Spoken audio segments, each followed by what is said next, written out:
In this episode, I'm going to take you through three things of our board pack. Number one, our financials. How profitable were we this month, last month, and the month before that? Two, our marketing. What are we doing to spend less and get more? And three, how did we forget about product? So welcome back to Candid Founders, where we give you a candid view of a growing business. So this is our April board pack. I'm really happy to see that the pack is starting to hit a stride. Financials are now in there. Our data is starting to get a month-on-month view, a year-on-year view, and shortly it'll have a plan view, not just on revenue, but also on profit. Super happy with that. We've really started to hit our stride with reviewing this board pack.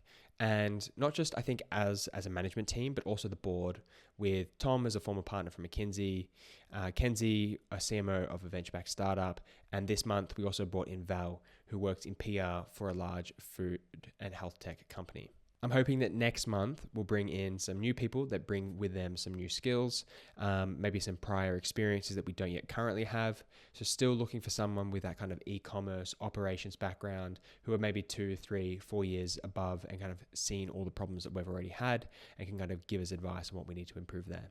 So I'll get into it. This month, I want to take you through two things.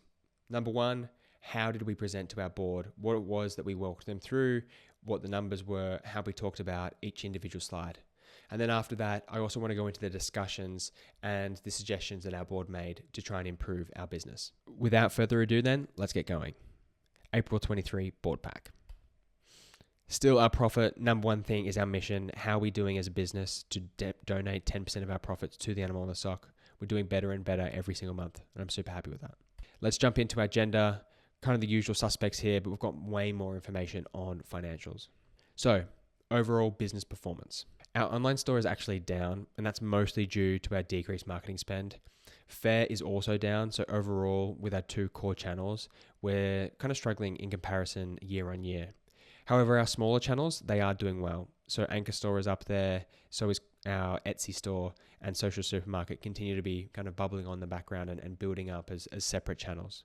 Ankorstore, maybe not sustainably, as it's kind of due to some incentives that they're running, but Etsy seems to be kind of bubbling up from a couple £100 a month and kind of getting closer to £1,000 per month. Our marketing is kind of at that £2,000 level, which we're really glad to see coming down back within control compared to last month and then the months prior to that. That also then drew some, I guess, a bad trend across the rest of the metrics in our D2C dashboard. On product, we really took our eye off the ball here. There wasn't any movement across any of the different areas that we want to see. So it would be great if, and really we should have, something moving into design, sampling, ready to order. So we're going to split this out, make it a bit clearer on where our products are in design, where are they in the backlog, and what are we doing to push things through into kind of in stock, discontinued, or restocking. Fulfillment costs are going in the right direction. We are materially down in comparison to revenue, and that's really due to some just tighter controls on our postage, trying to reduce down our returns and making sure that we're choosing the cheapest postage, which makes up about, I think it's 40% of our fulfillment costs overall. We had some great feedback from the board on this slide. Number one was, let's move revenue up to the top above marketing spend. It's the most important thing here on the D2C dashboard. Why aren't we seeing it first? Especially when you consider what is happening on marketing spend. The second thing was, this is all great, but how are we doing to plan? Are we doing well or not? And how are we going to bring that up for discussion earlier and more often as part of the board pack? So we'll add in another column here, which will be how we're going towards plan. Tom also asked what moved our fulfillment costs, and we explained to him just a little bit about that. He wants a bit more information around, is it from the D2C business or is it through the wholesale business? And is it through postage, picking, packing, storage? Where does that kind of split out? And so next month, we're going to split out the fulfillment costs by those constituent parts. And then I'm hoping month after that, we'll be able to split it out by the business lines as well.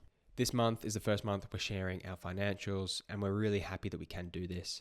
Anyone that's got a keen eye, if you see any mistakes, please do call them out. We've got room for improvement, but this is a good first approach, especially for the past 4 months. We haven't had anything kind of at this level of data. 3 things that are worth going through, I think, is probably the profitability margins going in the right directions, what we're doing with efficiencies, and then a liquidity question. On our margins, it seems like we're going in the right direction from a net perspective, although we didn't account for some costs in this, so that will kind of bring it down, but it's going in the right direction.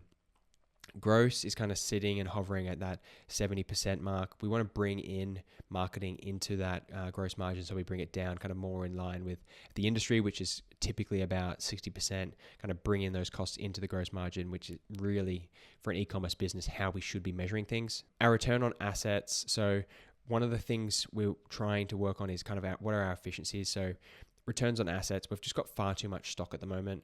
It's sitting there, not doing much. During this core period, we're selling kind of about 3,000 pairs of socks a month, which is great. We could restock that with 3 new designs each month, but we've not gotten to that rhythm from a product perspective. We need to do that.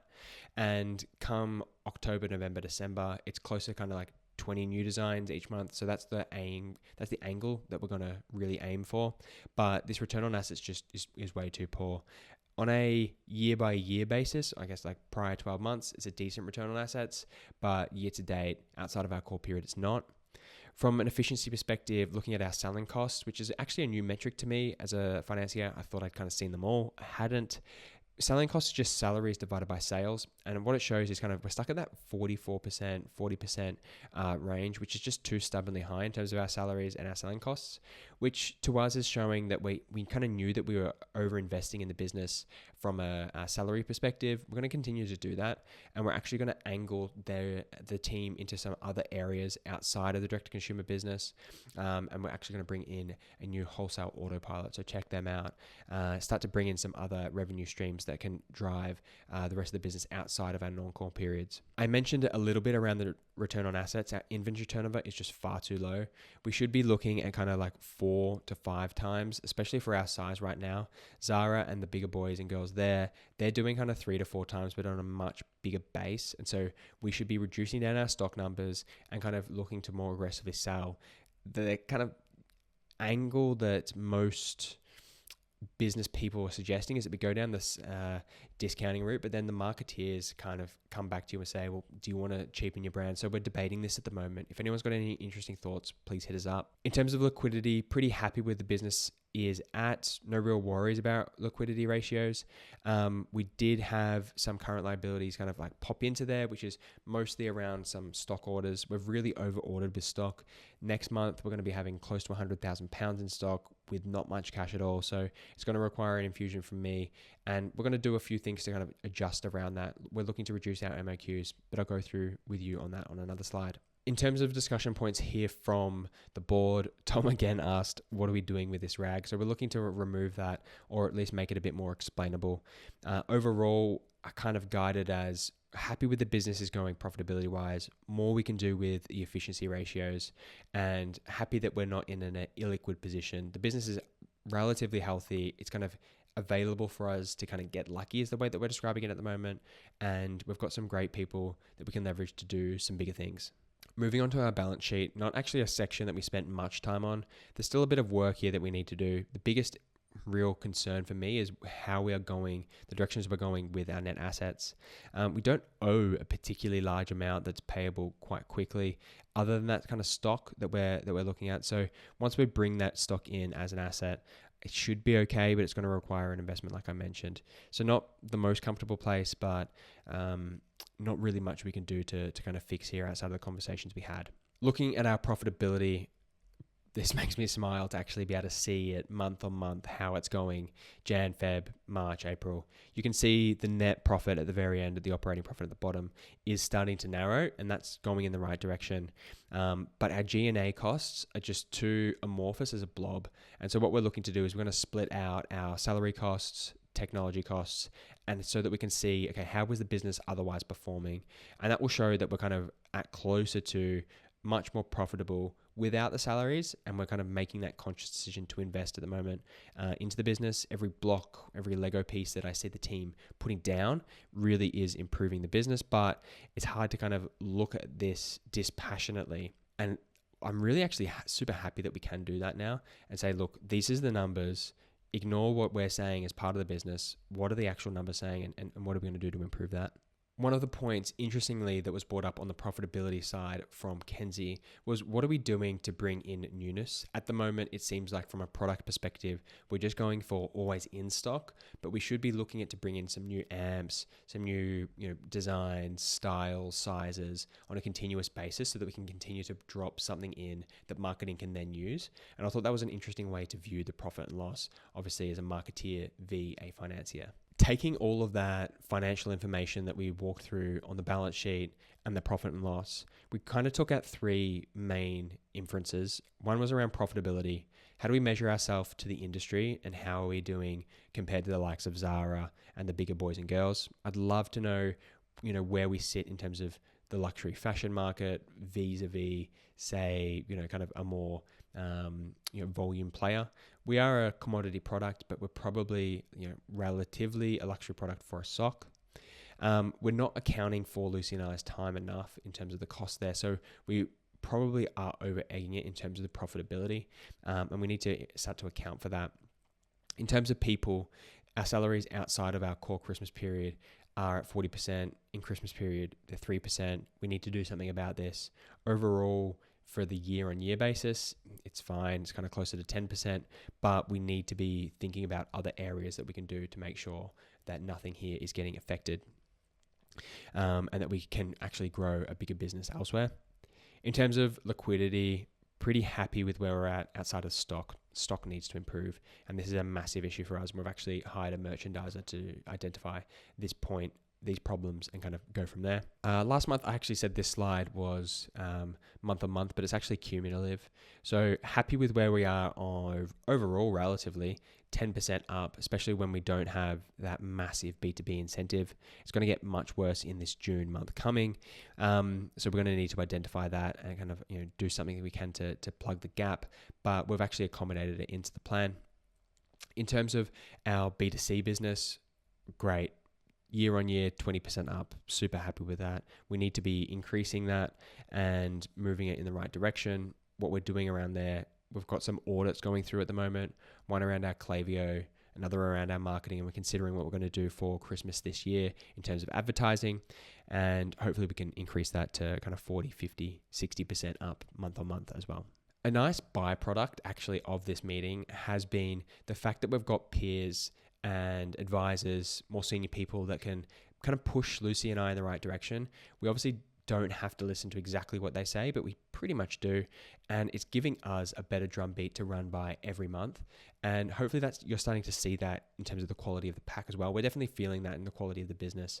And I'm now able to spend a bit less time on the pack and kind of more on the business and what are we doing to move those numbers. The board asked for some really specific things here. They want us to bring this plan up into the pack so that it's like the number one thing. How are we doing overall? Then we can start to go into the metrics that underpin that. And Tom said this was a great step in terms of revenue, but now how are we doing that in terms of profit, and what are we going to do to close those gaps there so that we've got a profit view as well as a revenue view. Getting into our direct consumer agenda, I'm excited to share some information around what we can trust here and what we're going to do about improving those numbers that we can't yet trust. So moving on to the overview as it is, we can rely on the returning customer rate. We can't rely on our average order value, so we're going to start splitting that out manually, unfortunately, but it shouldn't be too much of a lift. Sessions we can rely on. Considering we're so much down on our spend on social, sessions are not down as much as I would have expected. Conversion rate is staying kind of at that nice 3.02%, but our reached checkout was up 24% massively, which I'm really surprised about, but it didn't move the needle in terms of sessions converted, even though we're kind of bringing in a ginormous amount more to reaching that checkout. So we're trying to look at what changed there, but we're not exactly sure what happened there. Interesting to see that we just don't have that level of granularity. We have installed a software tool called Hotjar, if anyone knows that. It enables us to look at kind of what are people doing on the website, where do they click, how long are they spending, what are they looking at, that type of thing. From a board perspective, what I loved was that Kenzie was instantly just like, bang, why is it up 24%? And that's a massive question. You could understand it by sessions, but not by the conversion rate. And having additional people look at your pack month on month really just tries to expand on that transparency perspective. And that's why I'm super grateful that anyone has been able to come back to us and improve us. So this transparency is helping not just from, I guess, the YouTube side of things, but also on our transparency at the board level. This is still my most hated slides.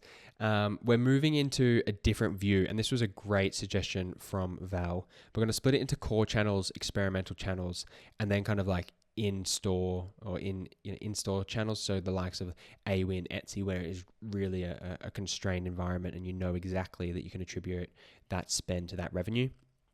We have a reduced spend month on month overall, look how many less impressions we took, and a significant reduction in attributed revenue. That's because we've changed our metric. We're going to now, from Shopify, last click non-direct. So we need to kind of rebase that. What's the attributed revenue on our marketing funnels? And then this little section here on the bottom right is just something that we're trying to play with around an analytics tool to drive LTV and start to view that. And that's off Kenzie's suggestion last month. So hopefully now that that's started to get a bit more data, we can input that month on month from now. Moving across to our wholesale slide. This is my favorite slide. What a great animation. Interestingly, on wholesale, we're going to kind of split the business into two separate sections here. The first section is going to be our core wholesale business, and then the second section is going to be our wholesale autopilot business. So check that out, wholesaleautopilot.com. It's where we're trying to share all of the learnings that we have gotten in a distilled format to small businesses that could use with a bit of a help. It's going to include all our templates, how to set up the stores, all that type of thing. So it's a new product to our bow. But check that out. You can subscribe at the moment just to hear when it does get released. But it will be something that we'll talk about kind of going forward month on month from now. This is our overall wholesale projections and how we did month on month. Driving the right type of growth at the top level with our cold email leads from HubSpot. The page views are increasing month on month on the website, kind of sticking at that 200 amount, but it is growing, especially considered to where we were last year. Same thing with our page views on Faire. Faire continues to be the strong channel that it is every single month. Creoway and Ankorstore are okay when they've got incentives in there, but they're not holding a candle to Faire, interestingly. And then in terms of revenue, overall, if you consider that we were kind of at almost £11,500 last year, only 16% down, and there's no incentives, and the orders are right up there as well. Really happy there. In terms of our reviews, they're also going in the right direction. I think we're about to tip over 100. Massive increase. We started to do some automations from our servicing side to kind of get our average reviews up, and the reviews that we're getting per month are continuing to be really quick and just kind of a testament to the servicing side of the business. From the board's perspective, we had some great feedback from Val, who was just like, guys, what are you doing? This is really small numbers in terms of the cold email leads, and so suggested that we look at a SDR or a sales development rep. If anyone knows anyone that is amazing, really passionate about helping animals, please do let us know. We'd love to get in contact with them.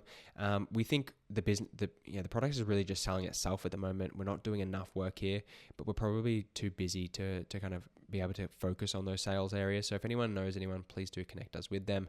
And a great call from Val that we look at someone to go really hard into sales.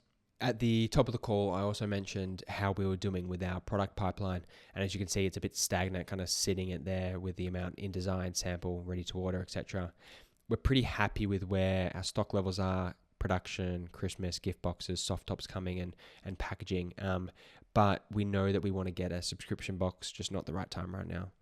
So something that we're going to investigate in the coming months, probably in time for Christmas. No real comments here from the board. I think we'll start to slow down, hour and a half in. In terms of our Christmas order, we wanted to share this with the board, both from a perspective of like how much are we thinking of spending, but then also how is that breaking up. And this was probably where we got the best feedback from the board. Some really good points around like, this is great, but how does it compare to last year? You just mentioned you're talking about a lot of stock, and then you're going to increase it by another 40%. Is that the right call? What are the metrics you're using to kind of give you clarity on that? And so we are doing a lot more work in the next month's pack to make sure that is at the right level, and sharing that with the board. The pack is going in the right direction. And so thanks everyone who made it this far, looking and getting through everything that we've shared with you so far. If there's anything you think we can improve, please do holler at us. Of course, there will be some buttons coming up near me, which is around liking, subscribing, and following for more. It really does help us as a business know what's working and what's not working. You can also get in contact with us directly. You can find our email address on our page. Please do share this with anyone that you think could get any value from it. Small businesses, we're in this together. We are trying to grow step by step. We're not perfect. If anyone sees any problems here, please do let us know and we'll make sure to fix them in the next pack. Thanks everyone, and speak to you soon.